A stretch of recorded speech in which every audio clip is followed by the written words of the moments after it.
हज़ारों मदरसे, लाखों बच्चों के भविष्य का, मुस्तकबिल का सवाल था।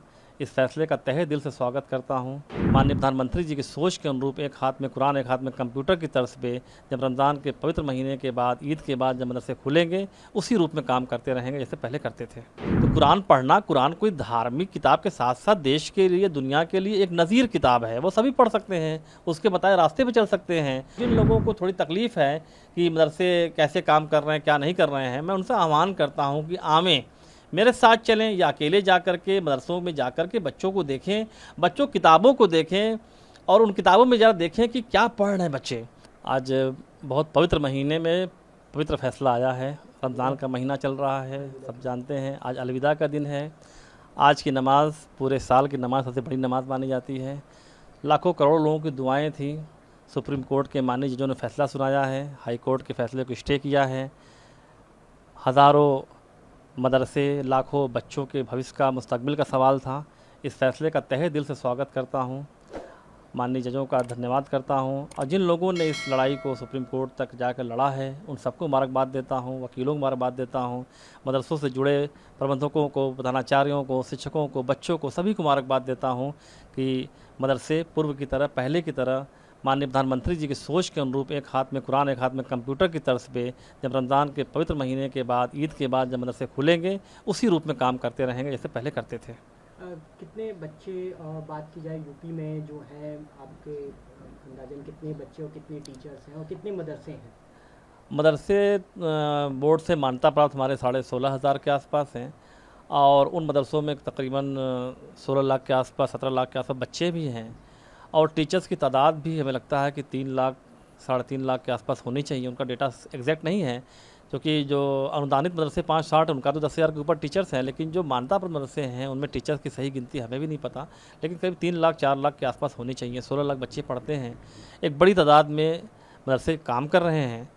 तो उन सब के लिए बड़ा आज खुशी का दिन है कि सभी लोगों को जो घबराहट थी, सभी लोगों की मायूसी थी माननीय हाई कोर्ट के फैसले के बाद, उस फैसले को सुप्रीम कोर्ट ने स्टे करके एक बड़ा काम किया है। सुप्रीम कोर्ट ने ये भी कहा है कि जो हाई कोर्ट ने कहा था कि मदरसे की स्थापना धर्मनिरपेक्ष के उल्लंघन करती है, ये भी गलत ठहराया है। देखिए, मैं पहले दिन से कह रहा हूँ कि जो बोर्ड बना, सरकार ने जो बोर्ड बनाया, वह बोर्ड अरबी, फ़ारसी और संस्कृत जैसे ओरिएंटल लैंग्वेजेस, प्राच्य भाषाओं के विकास के लिए, उनकी तरक्की के लिए बोर्ड बना।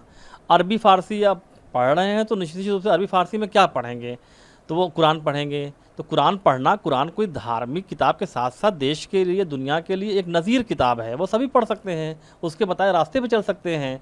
अब जैसे संस्कृत की पढ़ाई करनी है तो वेद पढ़ेंगे, पुराण पढ़ेंगे, गीता पढ़ेंगे। गीता को पढ़ना कोई धर्म को पढ़ना तो है नहीं, गीता भी ऐसी चीज़ है जिसको पढ़ करके आदमी जो है बहुत कुछ इबरत हासिल कर सकता है। तो उसको धार्मिक नहीं कर सकते। वो लैंग्वेज क्योंकि अरबी हो, फारसी हो, संस्कृत हो, ये ओरिएंटल लैंग्वेजेस, हमारे प्राच्य लैंग्वेजेस हैं, इनकी तरक्की के लिए बोर्ड बना है। अब इनमें जो किताबें पढ़ाई जाएंगी, हो सकता है किसी धर्म को फॉलो करते हो, लेकिन वो धार्मिक शिक्षा नहीं दी जा रही है। वो प्राच्य भाषाओं को तरक्की के लिए, ओरिएंटल लैंग्वेजेस की तरक्की के लिए बोर्ड बना है और मदरसे उसको काम कर रहे हैं उस पर। सुप्रीम कोर्ट ने हाई कोर्ट के जो 22 मार्च के फैसले जो अपील की गई थी, उसको चुनौती देने वाले पर एक नोटिस भी जारी किया है। अब हर सुप्रीम कोर्ट से बढ़ के क्या है, सुप्रीम कोर्ट इस देश के सबसे बड़ा कोर्ट है और उसके फैसले का हम स्वागत करते हैं। उनके जजों को धन्यवाद देते हैं कि उन्होंने ठीक ढंग से इसको समझा। जो चीज़ें हम लोग कहना चाह रहे थे, हाई कोर्ट में भी हम लोगों ने पक्ष रखा था और यही रखा था कि ये प्राच्य भाषाओं की तरक्की के लिए है, उनके आगे बढ़ने के लिए है। अरबी, फ़ारसी, संस्कृत बोर्ड भी है। संस्कृत बोर्ड हमारा एजुकेशन डिपार्टमेंट में आता है, अरबी फ़ारसी बोर्ड हमारा जो मदरसा बोर्ड कहलाता है वो माइनॉरिटी में आता है। तो लैंग्वेज जो हैं, जो ओरिएंटल लैंग्वेजेस हैं, जो प्राच्य भाषा हैं, उनकी तरक्की के लिए बोर्ड बना है, ना तो धार्मिक शिक्षा के लिए बोर्ड बना है। धार्मिक शिक्षा का सवाल ही नहीं पैदा होता।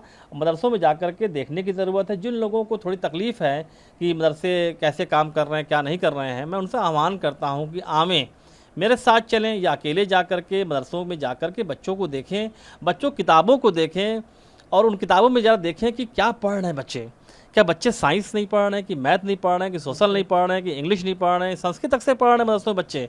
तो एक बार जरा बंद कमरों से निकल करके फील्ड में आकर के मदरसों में जाकर के देखने की ज़रूरत है कि मदरसे में क्या पढ़ाई हो रही है। अच्छा खासा बजट हमारे सरकार जो है मदरसों में आधुनिक शिक्षा व्यवस्था को बढ़ाने के लिए, पढ़ाने के लिए किताबें मुहैया कराती है। बेसिक शिक्षा विभाग के सहयोग से उन बच्चों को फ्री किताबें मिलती हैं। तो उन किताबें क्या मिलती हैं? वही हिंदी, साइंस, सोशल, मैथ्स, ये किताबें मिलती हैं। तो बच्चे पूरी तरह से आधुनिक शिक्षा भी ग्रहण कर रहे हैं और जो प्राच्य भाषाएं हैं उनको भी ग्रहण कर रहे हैं। प्राच्य भाषाओं को ग्रहण करने में निश्चित रूप से धर्म से जुड़ी किताबें आ रही हैं। वो धार्मिक शिक्षा नहीं है, वो प्राच्य शिक्षा को बढ़ावा देने के लिए उनको शिक्षित किया जा रहा है।